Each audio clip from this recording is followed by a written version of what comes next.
Hi, this is Josh Schreier, and I'm happy to welcome you to Double Your Day Today, How to Double Your Productivity in 5 Easy Steps.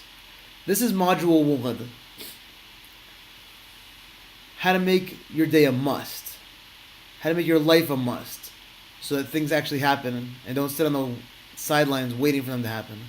Before we get started, I want to thank you very much for your trust in me, your trust in what we're doing here, and your belief in yourself. That's the most important thing. The belief in yourself that you can have a better life.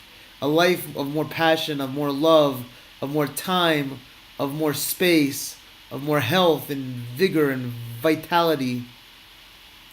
That's what we're really shooting for here. Not just, again, like I said in the introduction, in the introductory video, we're not just looking to check things off your checklist. We're looking for much more than that. So let's get started. Like we said, this module is about, first of all, how to make your life a must. So when we talk about must, there's only one story that comes to mind with me that originates from a gentleman named Eric Thomas. Some of you might have heard of him. He's a motivational speaker, phenomenal, definitely recommend him. He has a story that goes like this. There was a young man wanted to go into business, wanted to be successful in business, but he didn't know how. So he heard there was a guru in Los Angeles. So he called him up, and the guru said, "Son, you want to be successful? Meet me tomorrow, 4 a.m. at the beach." So he thought to himself, the beach? But that's what the guru said. So he shows up tomorrow, 4 a.m., suit and tie, sure wore shorts. The guru says, "Okay, son, you want to learn how to be successful? Come with me out in the water." He says, "I don't know how to swim." So I thought you said you want to be successful. He said, "I do." He said, "So come with me out into the water." So he starts walking with him on the water, and it starts to get to his ankles, and starts to get to his knees. And now he's starting to get a little bit worried over here because he can't really swim, and this is getting a little bit worrisome. And he keeps going deeper and deeper up to his waist, it's up to his chest. And as it gets higher and higher, he's ready to turn around and walk out. And the guru said, "I thought you said you want to be successful." He says, "I do." He says, "So keep coming out, son." And he goes further and further till it's up to his neck. So he can barely, he's worried he's going to go under. And he turns around to run, and the guru takes his head and holds his head down, and holds his head down, and holds his head down. And he's about to pass out. And finally, 1 second before he passes out, the guru takes him up. He says, "Son, let me ask you a question. When you were under the water, what were you thinking about?" And he's catching his breath, and water's coming out of every part of his body. He says, "I only thought of one thing, sir. I had to breathe. I was going to die." He says, "Now you got the first thing. You have the key to success. When you want to succeed as bad as you want to breathe, that's when you'll be successful." And the guru walked away. So what does this mean? Life is not about what we want. Life is not about what we should do. We all know what we should do. We all know we should eat healthy. We all know that we should be nice to our parents. We should be nice to our spouses and nice to our children. We all know that we shouldn't be stressed and we shouldn't feel like the whole day is coming on top of our head. But that's what happens. When we let ourselves be reactive, we let ourselves just go with the flow without a strategy, that's what happens to us. So you must make it a must. It has to be, I must change my life. Because once you have patterns in your life that are negative, once there are patterns that are counterproductive, it takes time to go out of them. Because you naturally want to go back there because that's your comfort zone. Even if it makes you miserable, it's so terrible. Even if it makes you miserable, the behavior, it's your comfort zone. We know this from everywhere in society. Addicts, God forbid, alcoholics and drug addicts and gamblers, they go back to that behavior when they feel stressed, when they feel hard times, because that's where they feel comfortable. That's where they feel they know themselves. But it takes time to get out of that. So that's the first commitment I'm asking you to make before we go any further. Are you willing and ready to make this a must?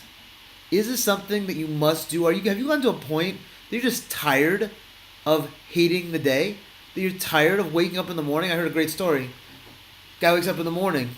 His wife says, "Hey honey, how you doing?" "Crummy." "Why?" "Woke up." What does that mean?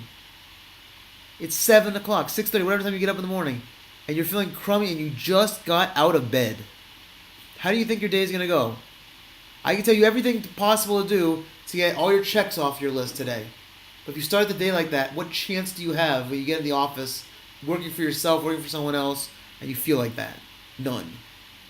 So that's why this is crucial. Absolutely crucial. Now that we have that under control, and I hope that sinks in, let that sink in for a minute. I want to go forward in the course, but I want you to sink in, because it's not just an idea. It's a life-changing commitment you're making over here to tackle this. That's why we're doing this at the very beginning. We're not doing this at the end. Are you ready to tackle, to do what you need to do to change your life? If you're ready, we're going forward. If you're not, the course was free. So stop right now. I'm serious. Stop right now. If you're not willing to take this seriously, if you're not willing to make this a must, if you're not willing to make this the most important thing in your day today right now, so stop the video right now and go home. If you're willing to go forward, if you think that your life is worth going forward, let's go forward with this. I want to tell you a quick story. It's not a true story, it's a parable, but it'll prove a very, very important point. Let's say someone's in a plane crash, and the plane crashes into the mountains in the Andes, and somehow you survive, but you're the only survivor. And now the American government has to form a cohesive unit, a rescue team, to save your life. How much money should Congress allocate to save your life? You're the only survivor. They know that. So all the money they're going to spend is only to save your life, no one else. So that brings up a very, very powerful question. That's why we start the course with powerful things. First with the must, and now with this. How much do you think your life is worth? If I asked you right now, say you're 30 years old and you're watching this video. You might be younger, you might be older. Let's just use it as an example. Say you're 30 years old. And I'll say, how much is the rest of your life worth to you right now? Let's say you undersell yourself and say it's only worth $10 million. That Congress should send $10 million, not a penny more, to save you. So what is $10 million, you might ask? This is powerful. You have to hear this good. If you're 30 years old, and let's say you're going to live to 90, that's 60 years. Let's do some quick math here. Let's say you sleep 8 hours a day. That leaves 16 hours in a 24-hour day. Now, hypothetically, let's just assume you'll be productive for those 16 hours. That's not true. It's almost impossible, virtually impossible, completely impossible. But let's just assume you can be productive for those 16 hours. So that means 16 hours times 7 times 52, which is how many hours that you'll have awake in the year, is 5,824. Multiply that by 60, which is how many years you have left. That's 349,440 hours left in your life. Now, there's a man named Dan Kennedy, who's a big marketer in the world out there, who has a clock on his desk that runs down. You know, the national debt clock that goes up, he has a clock that goes down. It's something similar like this. How many hours he has left to live in a nice world. Because it shows him how much he has to work hard on every moment. So that means if we'll take 10 million divided by 349,440, that gives us $28.61, which means every hour of your life that you're awake from now till the end of your life is worth almost $29. Now you might say, that's not so much money, so I'll ask you a question then. That hour you just spent on Facebook or watching television or playing video games or whatever leisure / fun / whatever we'll call those activities. I'm not trying to denigrate them. I'm just trying to make a point. They're necessary. You need leisure in your life. But I'm pointing something out. If you just spent 2 hours on Facebook chatting with your friends, which might be a valuable experience, that was worth almost $60. Now, if I would ask you right now, before you'll spend the next 2 hours on Facebook or YouTube or anything else, are you willing to pay $60 for that time? Remember the good old days, anyone who's old enough to remember this, the good old AOL days when you had to pay to be online? What if it cost you $60 to be online for those 2 hours? Will you pay it? Is it worth it? Now, you might say, well, I need that time to rejuvenate. Okay, so we'll plan that in the day. But make sure you understand every hour of your life, and that's only 10 million. If you're 100 million, obviously it's 10 times that. It's $280 an hour. $280 an hour. more than almost any lawyer, any doctor makes. That would be the value of your life at $100 million. Forget numbers that are much bigger than that. This is what I'm trying to get into right now. This is so important. Time matters. There is no such thing as free time. Time is money. Not in the gross sense of the word. Time is money because time is life. And that's all you have. That's the only resource that's not renewable in this world. It's the only thing that all of us are equal on. Well, all of us are different. All men are created equal. That we all have time. And what time you have today is valuable. Now I want to ask another question. This module is a lot more about questions than it is about answers. Answers will come more in the course. But I want to ask some questions to get some fruit in your head, some things germinating in your head of where we're going next.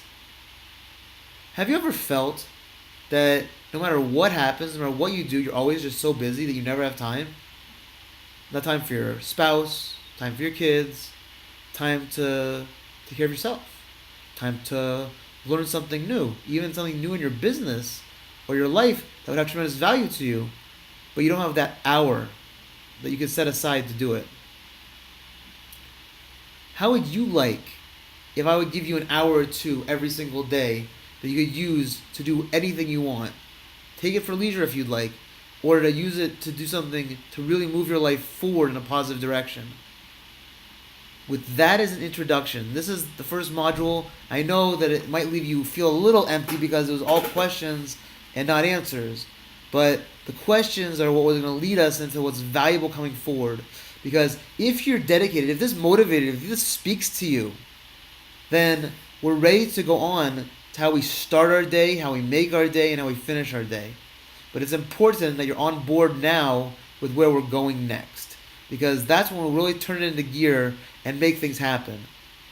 So I wish you a wonderful rest of your day, a day of love, a day of passion, a day of vitality, and I'll see you in the next video in Module 2. Have a wonderful day.